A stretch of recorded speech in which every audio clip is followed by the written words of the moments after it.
NHM कर्मचाऱ्याचे वेतन आता आधार base होणार आहे असे कळते। यासाठी आपला आधार कार्ड कोणत्या बँकेत लिंक आहे यासाठी आपल्याला चेक करणे आवश्यक आहे। आणि जर बँकेत आधार लिंक नसेल तर ॲक्टिव्ह आहे किंवा नाही, जर ॲक्टिव्ह असेल तर कोणत्या बँकेत लिंक आहे हे पाहण्यासाठी हा व्हिडिओ केलेला आहे।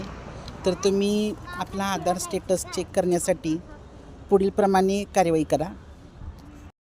गूगलमध्ये जाऊन आधार बँक लिंक स्टेटस असे टाईप करा। वरीलप्रमाणे आलेली लिंक सिलेक्ट करा।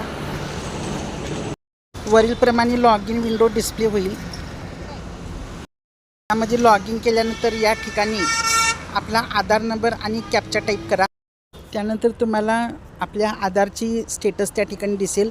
जर आधार बँकेशी लिंक असेल तर बँकेचे नाव डिस्प्ले होईल आणि जर आधार लिंक नसेल, इनॲक्टिवेट असेल तरी तुम्हाला ते त्या ठिकाणी इनॲक्टिवेट असे दिसेल। तर तुम्हाला यानंतर बँकेमध्ये जाऊन आपणाला ज्या बँकेमध्ये आधार लिंक हवी आहे किंवा पगार ज्या बँकेमध्ये होणे आवश्यक आहे असे वाटते त्या बँकेमध्ये जाऊन तिथील प्रोसेस पूर्ण करून तुम्हाला त्या बँकेशी आधार सीडिंग करावी लागेल। आणि जर आधार जर इनॲक्टिव्ह असेल तरीसुद्धा ज्या बँकेच्या खात्यामध्ये आपल्याला पगार आवश्यक आहे हवा आहे त्या बँकेमध्ये जाऊन तुम्हाला आधार लिंक करावी लागेल।